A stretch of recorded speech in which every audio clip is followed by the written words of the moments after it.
கலாபவன் மணி sir எப்படி sir big பண்ணீங்க? இந்த புடி ஷோவில் அவர் அனிமல்ஸ் மாதிரி அப்படியே பாடி லாங்குவேஜோட மிமிக் பண்ணார். அதுதான் ஆடிஷன். ஆடிஷனே அதுதான். ஆமாம். இப்போது புதிய அறிமுகம் ஆச்சி ஹோட்டல் சாம்பார் 50 கிராம் ரூபாய் 20 மட்டுமே. அவர் ஷூட்டிங் டேட்டு கிடைக்கிறதே ரொம்ப கஷ்டம். இப்போ ஓப்பனிங்கில் வந்து யானையை வச்சுட்டு நம்ம காட்டுவோம். இந்த சீனுக்கு வந்து ஒரு ஒட்டகம் பண்ணால் நல்லாயிருக்கும், இது வந்து பாம்பு பண்ணால் நல்லாயிருக்கும். சேது வந்து ஒரு கொம்பு ஒன்று வச்சுட்டு பண்ணுவாங்க. ஆமாம், இது கனெக்ட் பண்ணி பார்த்தாங்க நிறைய ஃபேன்ஸ். அது எப்படி சார் அது இறப்பு? இப்போவும் அந்த கலகலப்பாக இருப்பார், எல்லாமே பண்ணுவார். பட் இருந்தாலும் தளர்ந்து போயிருந்தார். ட்ரிங்கிங் ஹேபிட்ஸ் எல்லாம் இருந்தது வந்து ரொம்ப ஃபாஸ்ட்டாக அவரை வந்து கொண்டு போயிடுச்சோ அப்படின்ட்டு. ஒரு கல்யாணம் பண்ணிட்டு பத்துக்கலாமா இல்ல பெத்துட்டு கல்யாணம் பண்ணிக்கலாமா?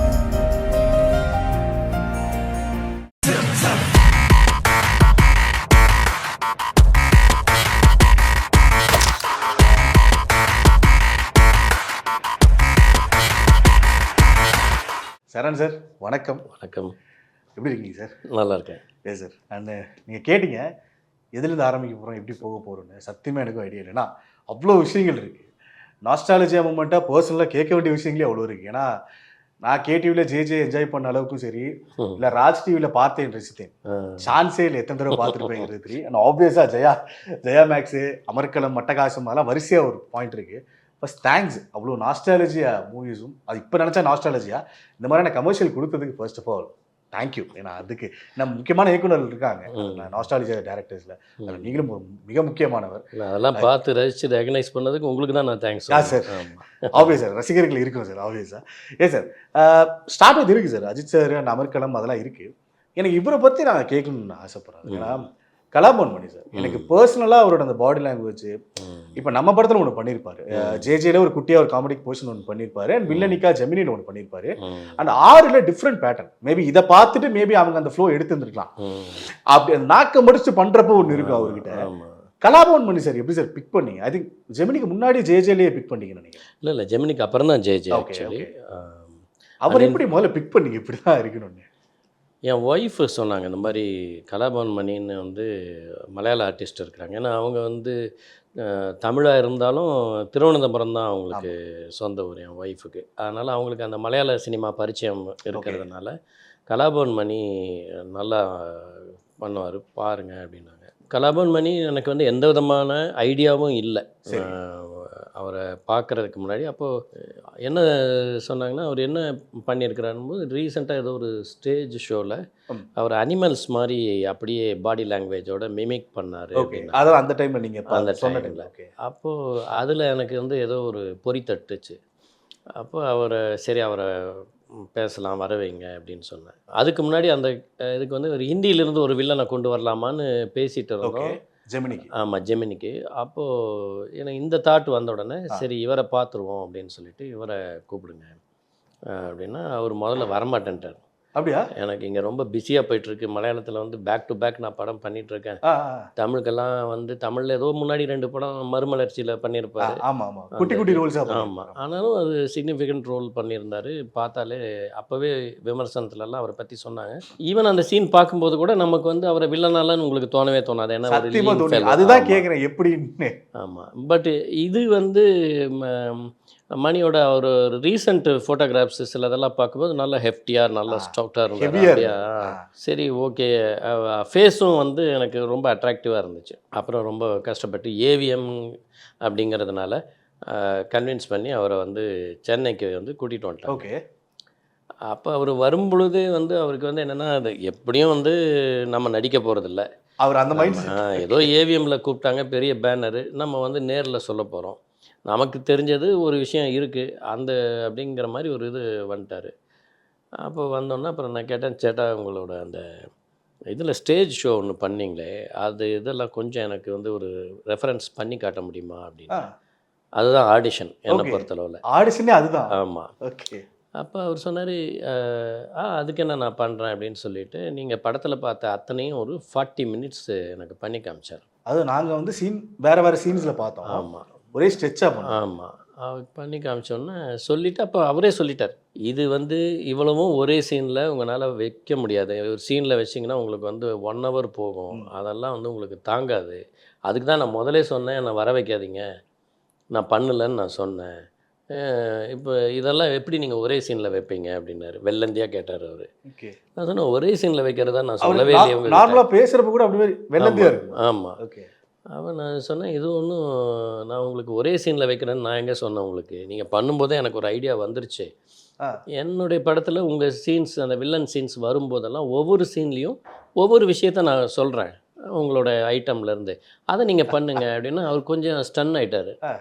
ஆஹா இது வந்து புதுசாக இருக்கே இந்த மேட்ரு, அப்போ நம்மளது எல்லாமே வரும் போல் இருக்கேன்னு அப்போ தான் அவருக்கு ஃபஸ்ட்டு ஒரு நம்பிக்கை வந்துச்சு. அது அப்புறம் நான் சொன்னேன் சரி நீங்கள் ஷூட்டிங் வந்துடுங்க, அங்கே நம்ம பார்த்துக்கலாம், நான் அதுக்குள்ளே உங்கள் கேரக்டர் வந்து நான் டிசைன் பண்ணிடுறேன் அப்படின்னு சொல்லிவிட்டு ஓகே. தென் நான் வந்து என்னோடய ஸ்கிரிப்டில் அந்த வில்லன் வர இதெல்லாம் வந்து திருப்பி ரீரைட் பண்ணேன். ஓகே.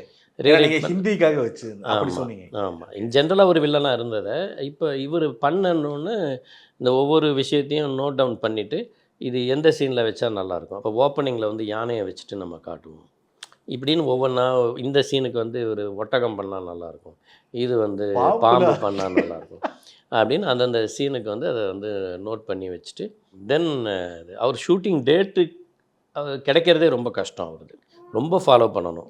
அவரோட அசிஸ்டண்ட் வந்து ஃபோனே எடுக்க மாட்டார். ஸோ அவங்கள ரொம்ப பிடிச்சி அது ஒரு மாதிரி வழிக்கு கொண்டு வந்து அதுக்கு தகுந்த மாதிரி நான் வந்து டேஸில் வந்து அவரை கொண்டு வரணும். அது ஒரு சேலஞ்சிங்காக விஷயந்தான். பட் வந்து அதை மீறி அவர் ரொம்ப நல்லா பண்ணிட்டார். பண்ணிவிட்டு திருப்பி ஒரு அழிச்சாட்டியம் அவர், நீங்கள் டப்பிங் யாராவது வச்சு பண்ணிக்கோங்க, நான் பண்ணல டப்பிங்கிட்டார். அது வந்து மலையாள ஸ்லாங் இருக்கும், எனக்கும் டைம் இல்லை, டப்பிங் வர்றதுக்கு கூட டைம் இல்லைன்னு. சரி, அவ்வளோ பீக்கில் இருந்தேன். ஆமாம், அவர் மலையாளத்தில் பேக் டு பேக் படங்கள் பண்ணிகிட்டே இருக்கிறாரு.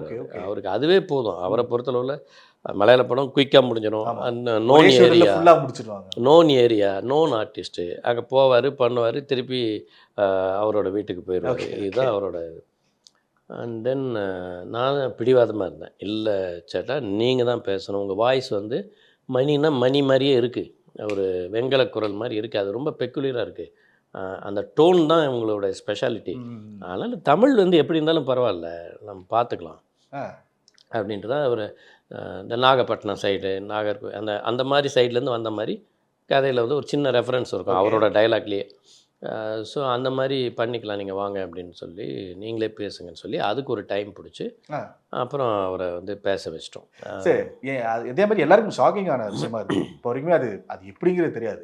மனுஷரோட அந்த மோதி விளையாடு எனக்கு பண்ணார். அதே அந்த இது அப்புறம் மனுஷரோட அந்த இறப்பு அப்படிங்கிறது யாருமே எதிர்பார்க்கல. அது எப்படி அப்படிங்கிறது இப்போ வரைக்குமே ஒரு மாதிரி இருக்குது. அதுக்கு அந்த டைம் எப்படி சார் இருந்தது கேள்விப்பட்டோங்க? இல்லை, ஐ ஃபெல்ட் வெரி பேட். ஒரு பெரிய ஆர்டிஸ்ட்டு, ஒரு நல்ல ஆர்டிஸ்ட்டு. பட் மோதி விளையாடு பண்ணும் பொழுதே அவருக்கு வந்து இந்த சுகர் கம்ப்ளைண்ட் எல்லாம் நிறைய இருந்தது அவருக்கு. ஓகே. ஸோ அப்போவும் அந்த கலகலப்பாக இருப்பார், எல்லாமே பண்ணுவார். பட் இருந்தாலும் தளர்ந்து போயிருந்தார் அவர், பழைய மணி இல்லை. அது இப்போ நார்மலாக உங்களுக்கு நல்லாவே தெரியும். ஆமாம். ஸோ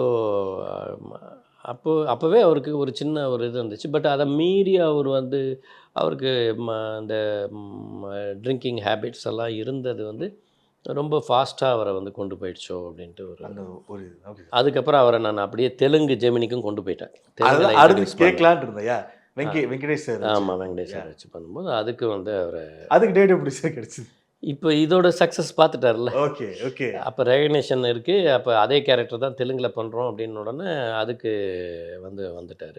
ரொம்ப பிடிக்கிறக்கே சிரமப்பட்ட கலாபவன் மணி ஜேஜேக்கு வந்து எனக்கு கேரக்டர் வச்சே ஆகணும் இந்த படத்துலன்னு பிடிவாதம் பிடிச்சி. கேரக்டரே இல்லை அவருக்கு, அவர் வந்து பிடிவாதம் பிடிச்சி. கலாபவன் மணி சார் பார்த்தீங்கன்னா தனியாக இருக்கும் அது. ஆமாம், ஆனால் ஒரு சில டைம் இந்த டிபார்ட்மெண்டல் ஸ்டோர் சீன்லாம் உள்ள இருக்கும், பட் அது ஜெல் ஆகும். அவரை வச்சு தான் ரிவீலும் ஆகும் அந்த ரூபா நோட்டு. அதெல்லாம் அவருக்கு அந்த கேரக்டருக்கு இம்பார்ட்டன்ஸு. அவர் என்கிட்ட கேட்டால் என்னன்னா ஒரு சீன் கூட பரவாயில்ல நான் பண்ணிட்டு போயிடுறேன் அப்படின்னாரு.